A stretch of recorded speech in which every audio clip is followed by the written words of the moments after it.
ନମସ୍କାର ବନ୍ଧୁଗଣ, ଜୟ ଜଗନ୍ନାଥ। ଆଶା କରୁଛି ଆପଣମାନେ ଭଲରେ ଥିବେ। ବନ୍ଧୁଗଣ, କ'ଣ ଆପଣଙ୍କର ରାଶି ବିଛା କି? ତେବେ ମୋର ଗୋଟିଏ ପ୍ରଶ୍ନର ଉତ୍ତର ଦିଅନ୍ତୁ।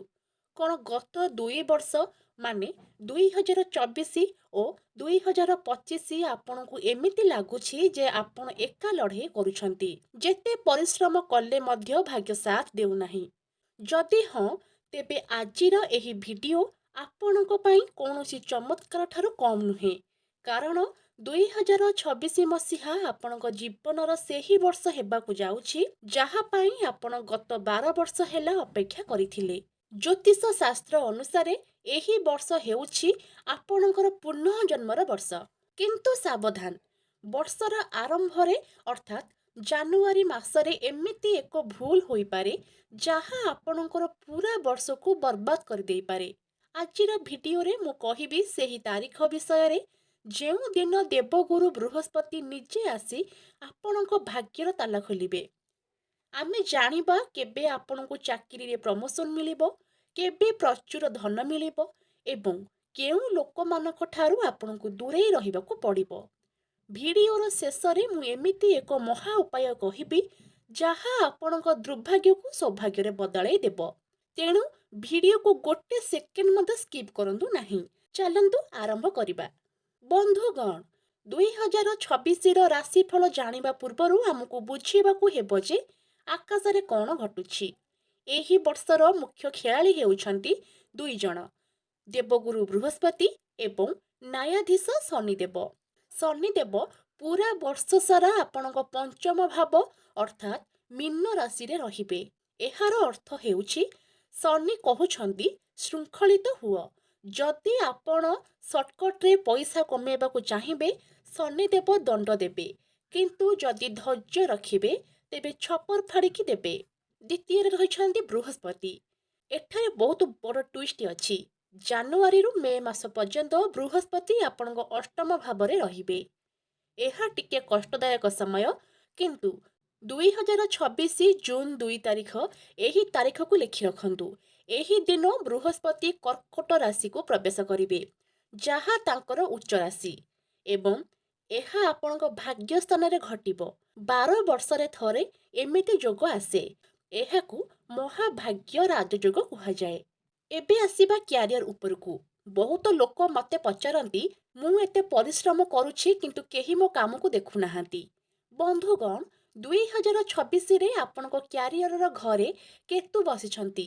କେତୁଙ୍କ କାମ ହେଲା ଅଦୃଶ୍ୟ ରହିବା। ବର୍ଷର ପ୍ରଥମ 10 ମାସ ଅର୍ଥାତ୍ ଜାନୁଆରୀରୁ ଅକ୍ଟୋବର ଆପଣ ଅନୁଭବ କରିବେ ଯେ ଆପଣ ଅଫିସରେ ସବୁଠୁ ବେଶୀ କାମ କରୁଛନ୍ତି, କିନ୍ତୁ ପ୍ରଶଂସା ଅନ୍ୟ କାହାକୁ ମିଳୁଛି। ବସ୍ ଆପଣଙ୍କ କଥା ବୁଝୁନାହାନ୍ତି। କିନ୍ତୁ ସାବଧାନ, ଏହି ସମୟରେ ରାଗିକି ଚାକିରି ଛାଡ଼ନ୍ତୁ ନାହିଁ, କାରଣ ଏହା ହେଉଛି ଡିପ୍ ୱାର୍କର ସମୟ। ଯେଉଁମାନେ ରିସର୍ଚ୍ଚ, ଡାକ୍ତରୀ, କୋଡ଼ିଂ କିମ୍ବା ଗୁପ୍ତ ବିଭାଗରେ କାମ କରୁଛନ୍ତି, ସେମାନେ ରାଜା ଭଳି ରହିବେ। ଖୁସି ଖବର ହେଉଛି, ନଭେମ୍ବର ମାସରୁ ଖେଳ ବଦଳିବ। ଯେତେବେଳେ ବୃହସ୍ପତି ଆପଣଙ୍କ କର୍ମ ଭାବକୁ ଆସିବେ, ହଠାତ୍ ଆପଣଙ୍କୁ ପ୍ରମୋସନ୍ ମିଳିବ। ଯେଉଁମାନେ ଆପଣଙ୍କୁ ଅଣଦେଖା କରୁଥିଲେ, ସେମାନେ ଆପଣଙ୍କୁ ସମ୍ମାନ ଦେବାକୁ ବାଧ୍ୟ ହେବେ। ଏହା ମୋର ଗ୍ୟାରେଣ୍ଟି। ପକେଟ୍ କଥା କହିବା ତ, 2026ରେ ଆପଣଙ୍କ ଆର୍ଥିକ ସ୍ଥିତି ଏକ ଜି କର୍ଭ ନେବ। ଆସନ୍ତୁ ଏବେ ଜାଣିବା ଏହାର ଅର୍ଥ କ'ଣ। ବର୍ଷର ଆରମ୍ଭ ଅର୍ଥାତ୍ ଜାନୁଆରୀରୁ ମେ ମାସ। ଟଙ୍କା ଟିକେ ଅଟକି ରହିପାରେ, ହଠାତ୍ ଖର୍ଚ୍ଚ ବଢ଼ିପାରେ, କିନ୍ତୁ ଭୟ କରନ୍ତୁ ନାହିଁ। ଏହି ସମୟରେ ଆପଣଙ୍କୁ ପୈତୃକ ସମ୍ପତ୍ତି ବା ଇନ୍ସୁରାନ୍ସରୁ ଅଚାନକ ଧନ ମିଳିବାର ଯୋଗ ଅଛି। ଜୁନ୍ ମାସ ପରେ ଯେବେ ବୃହସ୍ପତି ଭାଗ୍ୟସ୍ଥାନକୁ ଆସିବେ, ଧନର ବର୍ଷା ହେବ। ଶନିଦେବ ଆପଣଙ୍କ ଧନ ଭାବ ଉପରେ ଦୃଷ୍ଟି ପକାଉଛନ୍ତି, ଯାହା ଏକ ୱେଲ୍ଥ ଟ୍ରାଙ୍ଗେଲ୍ ସୃଷ୍ଟି କରୁଛି। ଏହାର ଅର୍ଥ ହେଲା, ଏହି ବର୍ଷ ଆପଣ ଯଦି ଜମି କିଣିବେ, ସୁନା କିଣିବେ କିମ୍ବା ଲମ୍ବା ସମୟ ପାଇଁ ଇନଭେଷ୍ଟ କରିବେ, ତେବେ ଆପଣ ଭବିଷ୍ୟତରେ କୋଟିପତି ହେବେ। ଭୁଲରେ ବି ସେୟାର ମାର୍କେଟରେ, ଇଣ୍ଡଷ୍ଟ୍ରିରେ କିମ୍ବା ଜୁଆ ଖେଳନ୍ତୁ ନାହିଁ। ଶନିଦେବ ତୁରନ୍ତ କ୍ଷତି କରାଇଦେବେ। ବନ୍ଧୁଗଣ, ସ୍ୱାସ୍ଥ୍ୟ ହେଉଛି ସମ୍ପଦ।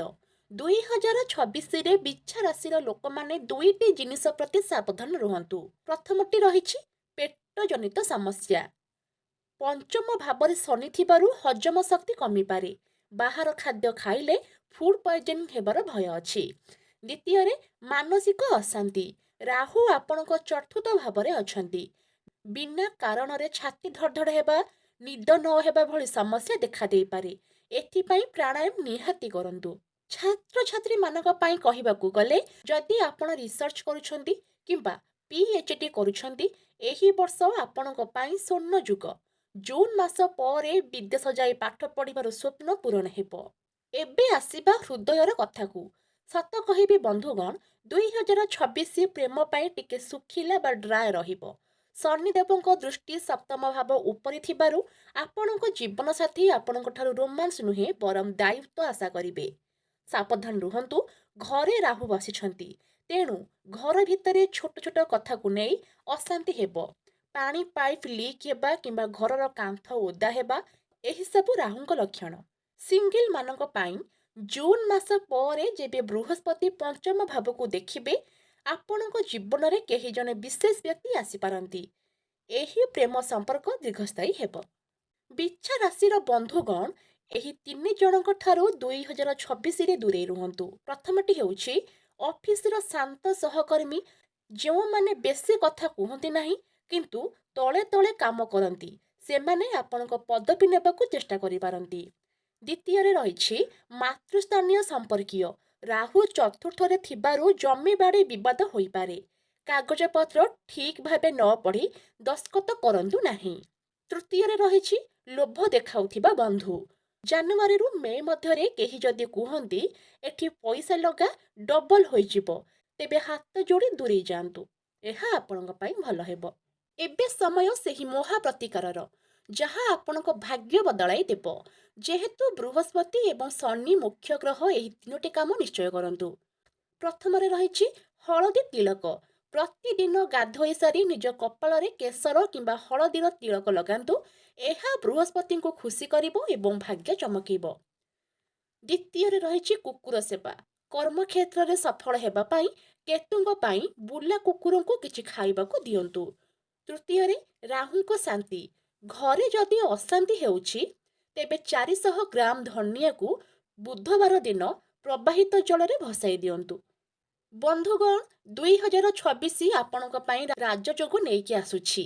ବାସ୍ ଧୈର୍ଯ୍ୟର ସହ ଜୁନ୍ ମାସ ପର୍ଯ୍ୟନ୍ତ ଅପେକ୍ଷା କରନ୍ତୁ। ଆପଣଙ୍କୁ ଆମର ଏହି ଗଭୀର ବିଶ୍ଳେଷଣ କେମିତି ଲାଗିଲା, କମେଣ୍ଟରେ ଜୟ ଜଗନ୍ନାଥ ଲେଖିବାକୁ ଭୁଲିବେ ନାହିଁ। ଯଦି ଆପଣ ନିଜ ଭାଗ୍ୟକୁ ବଦଳାଇବାକୁ ଚାହୁଁଛନ୍ତି, ତେବେ ଭିଡ଼ିଓକୁ ଲାଇକ୍ କରନ୍ତୁ ଏବଂ ସାଙ୍ଗମାନଙ୍କ ସହ ସେୟାର କରନ୍ତୁ। ଏମିତି ଆହୁରି ଭିଡ଼ିଓ ଦେଖିବା ପାଇଁ ଚ୍ୟାନେଲକୁ ସବସ୍କ୍ରାଇବ୍ କରନ୍ତୁ। ରହୁଛି, ଜୟ ଜଗନ୍ନାଥ।